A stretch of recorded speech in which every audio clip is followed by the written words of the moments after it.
14 বছর পরে গোমাতাকে খাওয়াবে, তাহলে এই 14 বছরের জন্য কিছু তো তোমাদের। পশ্চিমবঙ্গের রাজনীতিতে নতুন বিতর্ক।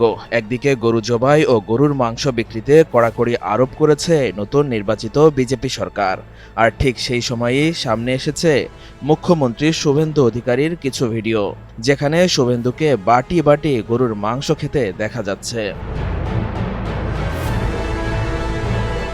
কুরবানির ঈদকে সামনে রেখে পশ্চিমবঙ্গে গরু জবাই ও গরুর মাংসের ক্রয় বিক্রয়ে নতুন বিধিনিষেধ নিয়ে আগে থেকেই উদ্বেগে ছিলেন মুসলিম সম্প্রদায়ের অনেক মানুষ। আর সেই উত্তেজনাপূর্ণ পরিস্থিতির মধ্যেই ভাইরাল হওয়া ভিডিও ঘিরে শুরু হয়েছে নতুন বিতর্ক, সমালোচনা ও রাজনৈতিক পাল্টাপাল্টি বক্তব্য। সামাজিক যোগাযোগ মাধ্যমে ছড়িয়ে পড়া ভিডিওগুলো পোস্ট করে অনেকে দাবি করেছেন অতীতে মুসলিম সম্প্রদায়ের বিভিন্ন অনুষ্ঠানে ও দাওয়াতে গিয়ে গরুর মাংস খেতে দেখা গেছে শুভেন্দু অধিকারীকে। অনেকের অভিযোগ, এখন হিন্দু ভোটের রাজনীতিতে গরুকে ইস্যু বানিয়ে কঠোর অবস্থান নিলেও অতীতে তার অবস্থান ছিল সম্পূর্ণ ভিন্ন।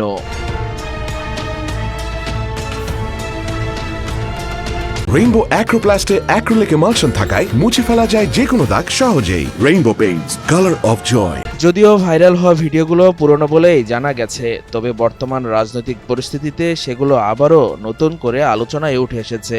সামাজিক যোগাযোগ মাধ্যম থেকে শুরু করে রাজনৈতিক অঙ্গন, সব জায়গাতেই এখন এই ভিডিও ঘিরে চলছে তুমুল আলোচনা সমালোচনা।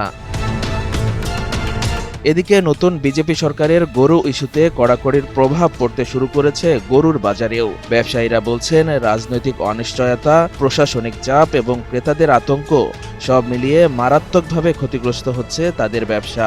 কুরবানির মৌসুম সামনে থাকলেও অনেক বাজারেই নেই আগের মতো বেচাকেনা কিংবা স্বাভাবিক পরিবেশ। তাই তো অনেকটা হাহাকার করছেন অনেক হিন্দু গরু খামারি ও ব্যবসায়ীরাও।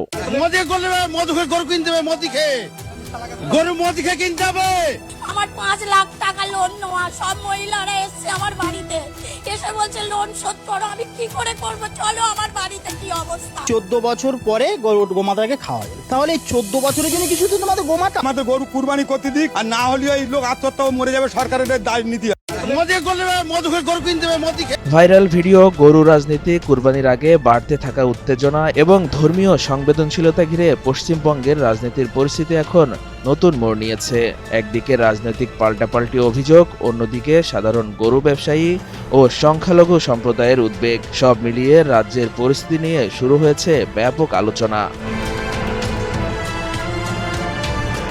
প্রশ্ন উঠেছে, গরুকে ঘিরে এই রাজনীতি কি শুধুই ভোটের হিসাব, নাকি এর প্রভাব আরও গভীরভাবে পড়তে যাচ্ছে পশ্চিমবঙ্গের সামাজিক ও সাম্প্রদায়িক বাস্তবতায়?